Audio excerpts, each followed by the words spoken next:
A continuación, Medicina Ecológica.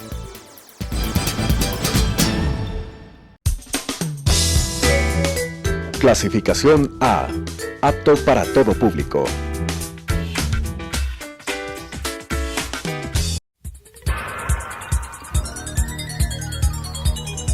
Las opiniones vertidas en este espacio por la producción y dirección del programa son de exclusiva responsabilidad de sus autores y de quienes intervienen en ellos.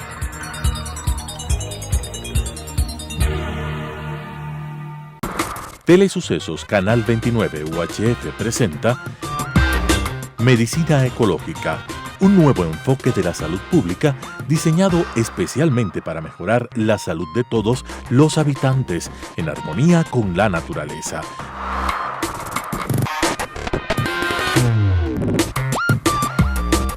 Con la conducción del Dr. Walter Mena Ordóñez. Medicina Ecológica.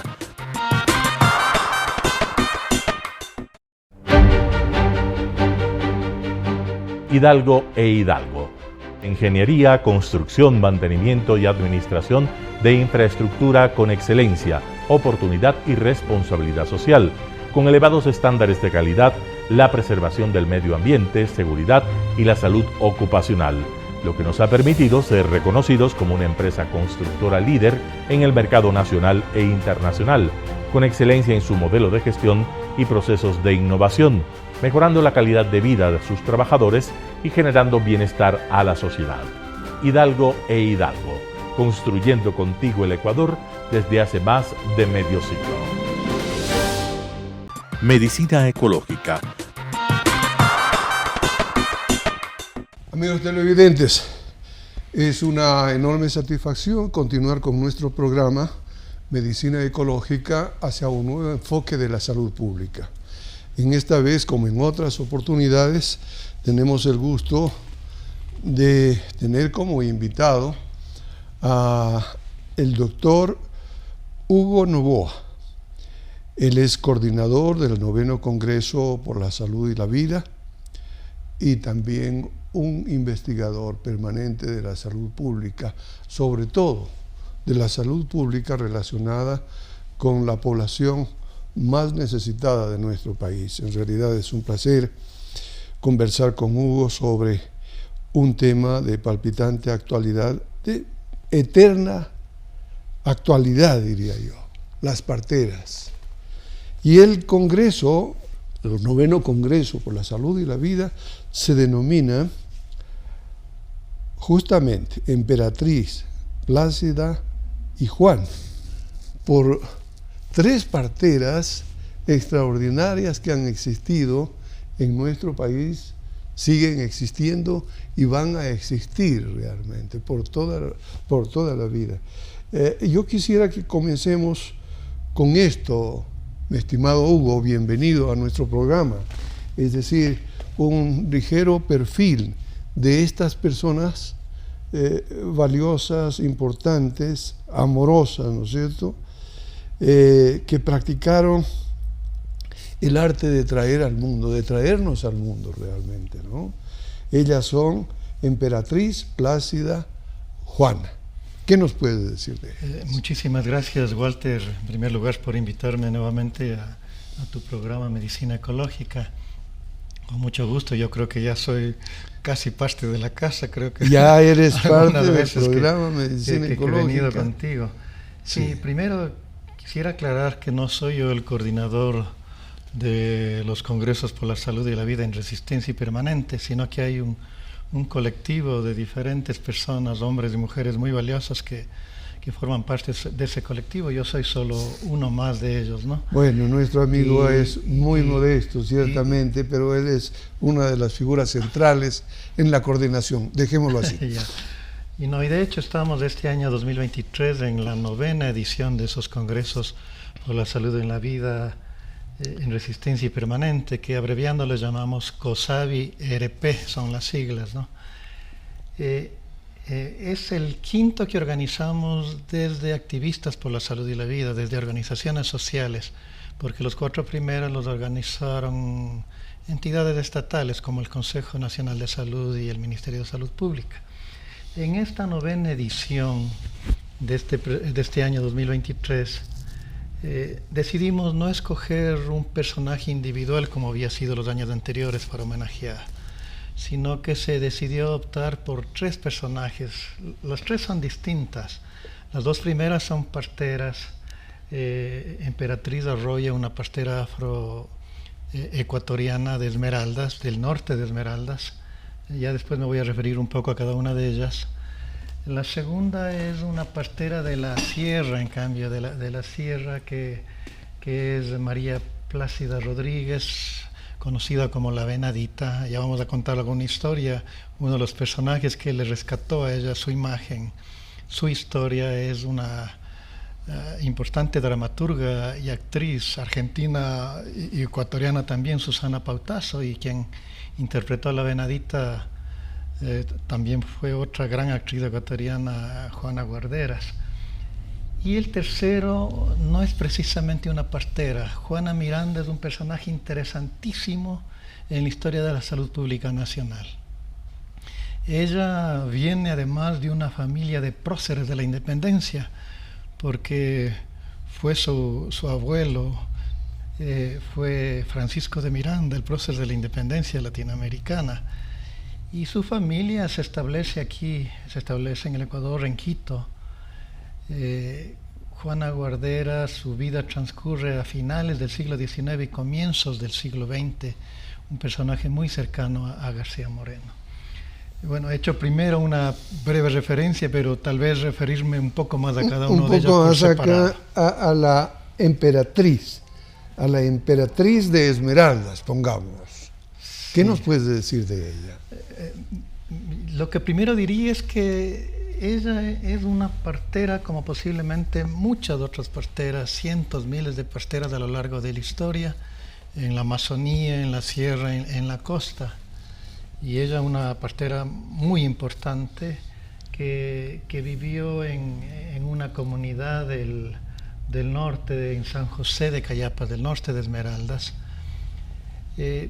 Pero fue conocida porque su nieta Janet Mina, estudió en la Flaxo e hizo su tesis precisamente sobre saberes y conocimientos sobre el parto, historia de vida de una partera afroecuatoriana que es su abuela. Ella decide, a través de una experiencia cercana que tenía con su abuela, investigar más y hacer un homenaje no solo a su abuela, sino a todas las parteras afroesmeraldeñas que pasan desapercibidas, yo diría pasan desapercibidas igual que las cantoras de Chigualos o de Arrullos, de Alabaos en Esmeraldas. Muchas son anónimas, igual que las parteras son anónimas.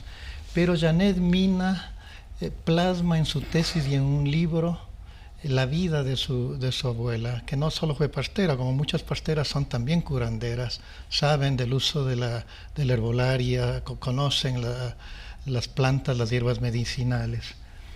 Entonces Janet Mina comienza a investigar y encuentra cosas muy interesantes de su abuela que plasma en su tesis.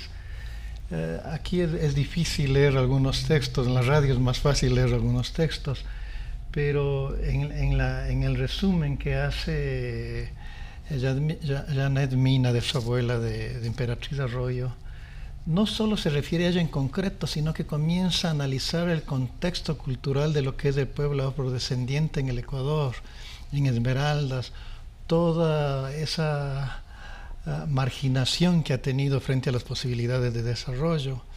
Y dentro de ello, por supuesto, es el acceso a los servicios, como sucede en cualquier parte del país, como sucede sobre todo en el campo, pero también en barrios urbanos populares. Y en eso surge un personaje como su abuela, que aprende a su vez de otros familiares que le antecedieron. Eso sucede con las parteras, es una transmisión oral de madres a hijas, de abuelas a nietas. Las nietas o las hijas van acompañando primero a las parteras y después aprenden toda esa riqueza de lo que es lo ceremonial, porque el parto es algo mágico, no es solamente el hecho al que le han reducido y de una manera tan horrible que inclusive algunas personas le denominan, y yo estoy de acuerdo con ello, como violencia obstétrica, que sucede en los servicios de salud, en muchos servicios de salud públicos o privados de las grandes ciudades, sino que el parto, y eso rescata Janet Mina, es un hecho comunitario. Siempre está presente ahí la comunidad vive el parto, sufre con el parto si es que hay complicaciones, y es el apoyo primero, y dentro de eso los primeros familiares y las mujeres. Es una cuestión de las mujeres de la comunidad que acompañan a la mujer embarazada, parturienta, y después también del parto. Y no solo acompañan a la mujer después del parto, sino a los niños y niñas recién nacidos. O sea, por eso es fundamental el papel de las parteras como Emperatriz Arroyo, de garantizar la vida, la integridad de la mujer y de sus hijos en esos primeros momentos de alrededor del embarazo, parto y posparto, ¿no? Qué extraordinaria la concepción, ¿no es cierto?, respecto del parto, es decir, una expresión cultural. Esto ocurre en la costa y esto ocurre en la sierra, y tenemos a una representante acá que es conocida como Venadita. ¿Qué nos puedes decir de Venadita? Sí, la Venadita es tal vez un personaje más conocido, y creo que quien se encargó inicialmente de difundir más ampliamente esto fue Susana Pautasso. Ella en 1999 escribe una obra de teatro que la titula La Venadita, un homenaje a las sabias andinas. Y ella inicialmente quiso que esa obra de teatro se estrene en su ciudad natal, en Córdoba. Ella es de Argentina, ¿no? Sin embargo, lo hace también aquí. Yo no sé si llegó a hacerlo en Argentina, pero aquí. Y es precisamente en alianza con otra gran actriz ecuatoriana, que es Juana Guarderas, que en el año 2013 presentaron esta obra de La Venadita. Pero ya antes de que escribiera Susana Pautasso, había un escrito que se publicó en Cuenca sobre la Venadita, cuyo nombre es María Plácida Rodríguez. Susana Pautasso cuenta que ella creyó que se trataba de un personaje de la SUAY. Sin embargo, descubrió que vivía muy cerca de ella, que vivía a los pies del Ilaló, aquí en la provincia de Pichincha. Entonces estaba muy cercana a ella y pudo conversar.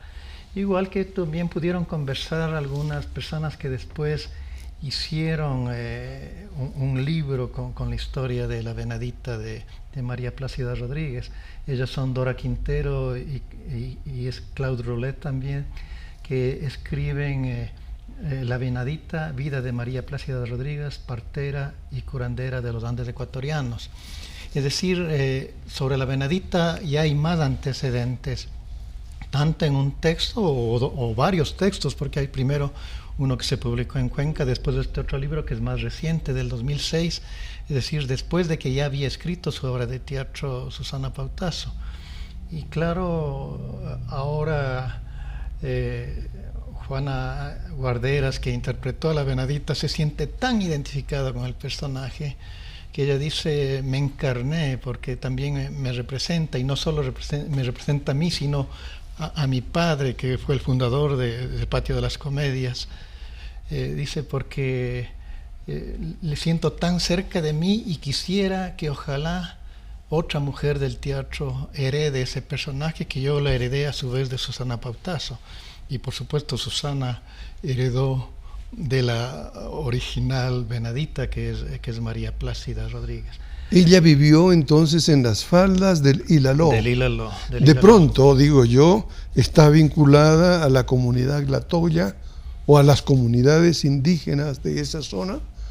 Yo no conozco exactamente muchos detalles de su ubicación. Sé que vivía en una hacienda grande y que atendió tanto a patronas como a los peones de la hacienda y como a la gente indígena o mestiza que venía a verla, que era una sabia no solo partera y que sabía inclusive enfrentar partos complicados con mucha presteza. Yo cuando leía algunas de las partes de este libro de Dora Quintero y Claude Roulette, veía cómo resolvía María Plácida Rodríguez partos complicados y con técnicas tradicionales aparentemente muy sencillas, eso de acomodar, por ejemplo, al niño que estaba mal colocado dentro del útero de su madre, ella hace parecer como que fuera una cosa relativamente sencilla, difícil realmente, pero con la forma en que ellas describen el relato de la Benedicta, parece una cosa sencilla, ¿no? Es así como lo ven. Es decir, yo te decía que no solo es partera, sino que también era, como muchas parteras, muy sabia en otras prácticas de la medicina tradicional, ¿no? Son encantadores estos personajes. Y a mí me encantaría, ojalá en el futuro podamos entrevistar a uno de los personajes de esta bella historia, como es la amiga Guarderas. Yo tuve la oportunidad de conocer a su padre, un cineasta extraordinario, un hombre de teatro, ¿no? Claro. Que sentía realmente lo que es representar a grandes personajes. Veamos también, apretada síntesis, cuál es el significado, la importancia que tiene Juana, la tercera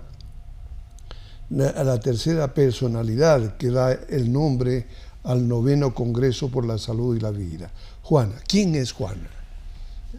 Y creo que una cosa que resume bastante quién fue Juana Miranda es que fue la primera docente universitaria mujer en el Ecuador.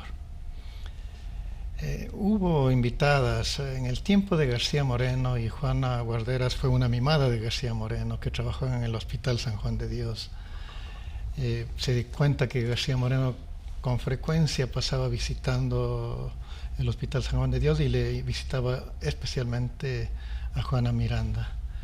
Pero lo que te digo es que Juana Miranda fue la primera profesora, aunque García Moreno trajo a alguna profesora de obstetricia desde Francia, y también vino desde Perú Cipriana Dueñas.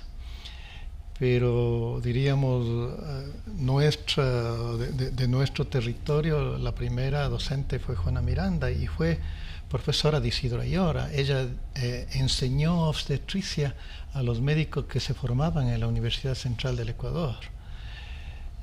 Ya te digo, fue su pupilo, fue Isidro Ayora. Y Juana Miranda, al estar trabajando en el Hospital San Juan de Dios, veía el drama de la gente pobre que acudía al San Juan de Dios, porque la gente rica, generalmente en esa época, ya está muy entrado hasta mediados del siglo XX, mis hermanas mayores nacían en la casa, nacían con partera o con médico obstetra, gineco-obstetra, pero nacían en la casa. Quienes iban al San Juan de Dios a tener su parto eran, como dicen en el relato, esto también está plasmado en otro libro muy interesante de Mariana Landázuri Camacho, que dice Juana Miranda, fundadora de la maternidad de Quito. En este libro, Mariana Landázuri describe cómo iban las mujeres más menesterosas, más pobres, a tener su parto en el San Juan de Dios. Y ahí tenían que compartir el drama de los heridos de guerra, porque no había hospital militar, los heridos por violencia de otro tipo, la gente con enfermedades infecciosas, con plagas, con epidemias. Entonces era un tremendo peligro para una mujer sana que estaba teniendo su parto el compartir ese mismo ambiente. Entonces se le fijó por su propia experiencia esa idea de que hay que hacer un centro especializado para atender los partos en Quito, una maternidad en Quito. Y ese fue su empeño de toda su vida, de Juana Miranda, hasta que logró concretar la primera maternidad de Quito, de la cual fue su primera directora, mucho antes que la maternidad que hoy lleva el nombre de Isidro Ayora. De Isidro Ayora, ¿no? Y que para mí, aunque respetamos muchísimo a Isidro Ayora, debió haber llevado el nombre de Juana Miranda. De Juana Miranda. Porque ese es el verdadero personaje que se preocupó porque haya la atención hospitalaria especializada de maternidad para las mujeres que lo requieren en Quito. Hugo, ahora que estamos haciendo referencia a la maternidad de Isidro Ayora, que es un hospital del Ministerio de Salud Pública.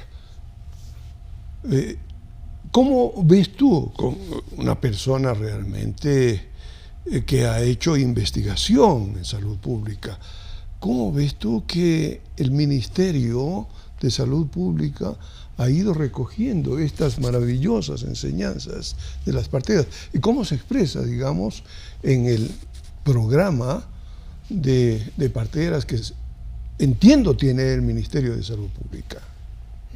Eso ha sido una cosa con muchos subes y bajas, no ha habido una política continua frente a ello de respeto a la medicina tradicional. A veces inclusive se ha pretendido utilizar a las parteras nada más o a veces se cree que, como he oído de algunas personas, que porque les dan un cursito a las parteras, que son unas sabias mujeres que vienen con toda una herencia ancestral de sus madres, de sus abuelas, creen que porque les han dado un cursito de unas cuantas horas, ya son ellas las que les han formado a las parteras en ciertas cosas, y eso es parte, creo, en general del irrespeto de todos los ecuatorianos, especialmente de los que se dicen o nos decimos blanco-mestizos frente a las culturas ancestrales, a los pueblos indígenas, a los pueblos afrodescendientes.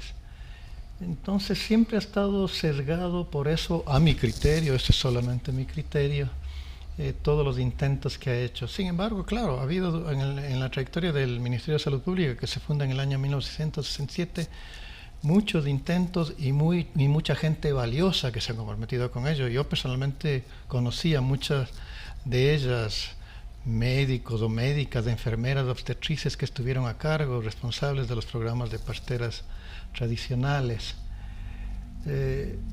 Yo creo que tal vez el esfuerzo más coherente que se hizo es no tanto en solo tener una cierta capacitación con las parteras, sino el tratar de integrar una forma culturalmente diferente de atención del parto, aunque eso también tiene muchas dificultades.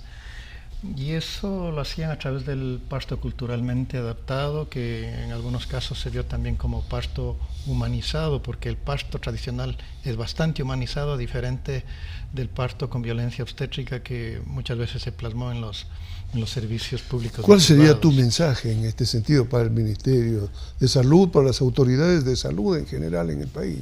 En general, no solo en el caso del parto, en el caso de las parteras, sino que debemos respetar mucho más las medicinas ancestrales, la medicina tradicional, que la posibilidad de tener una medicina nacional más integradora es si es que desde la medicina occidental se da una apertura a entender el valor, la sabiduría también de esas prácticas. No se trata de combatirlas ni unas ni otras, sino que se trata de que haya una interacción, una síntesis de méritos respetuosa, ¿no? Claro. No sé si algo más, porque yo creo que sobre esta parte, y porque claro, el tiempo que tenemos es reducido, hemos dado sin duda un espacio importante, ¿no es cierto?, hablar sobre la salud y la vida. Eso nos emociona a ti, a mí y a todas las personas que de una u otra manera estamos formando parte de este gran movimiento, yo diría ya institución, que es el Congreso por la Salud y la Vida. Y ahora estamos en la 9ª edición. Pero siendo realistas, también hay cosas, curiosamente, que debemos toparlas, sin miedo, ¿no es cierto? Pero que no tienen que ver con la salud y la vida, sino que tienen que ver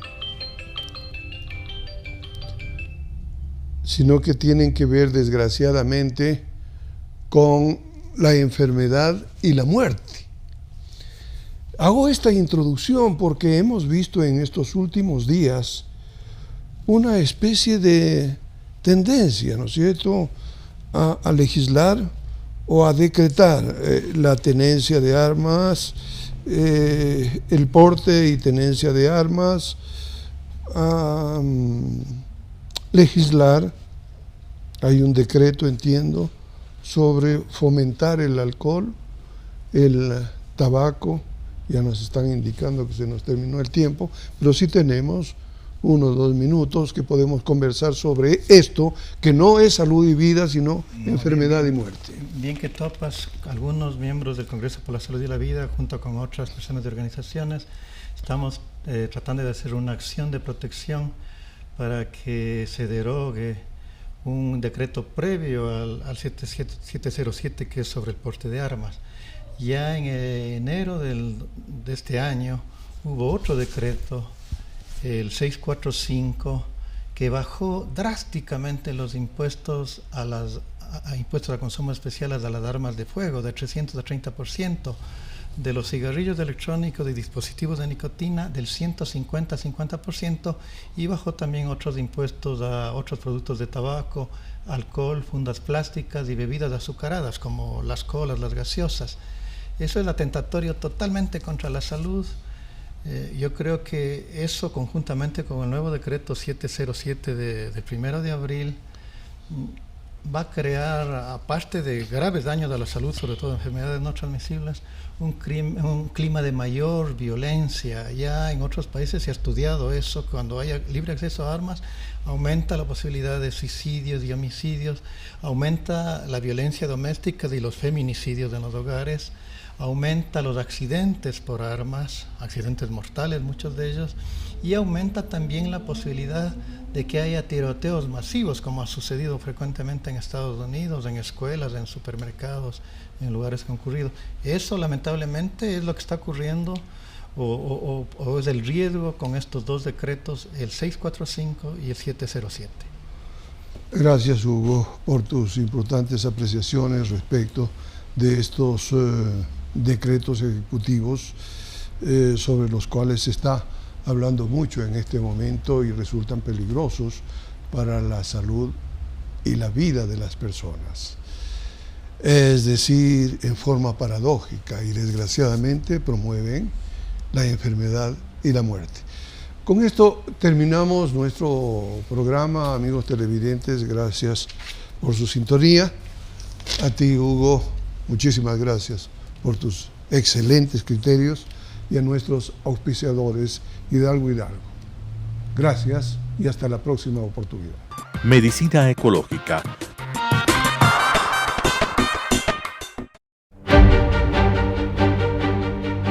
Hidalgo e Hidalgo.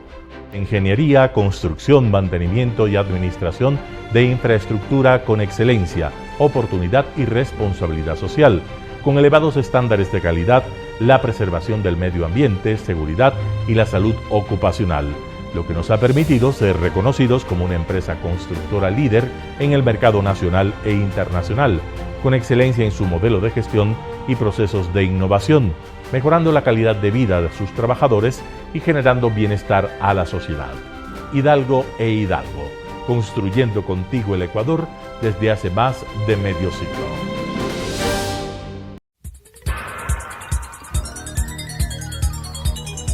Las opiniones vertidas en este espacio por la producción y dirección del programa son de exclusiva responsabilidad de sus autores y de quienes intervienen en ellos.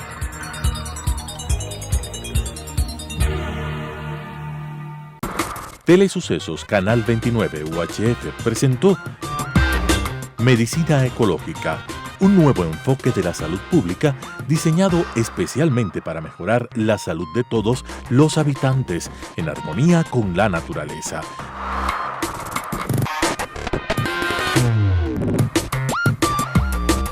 Con la conducción del Dr. Walter Mena Ordóñez. Medicina Ecológica,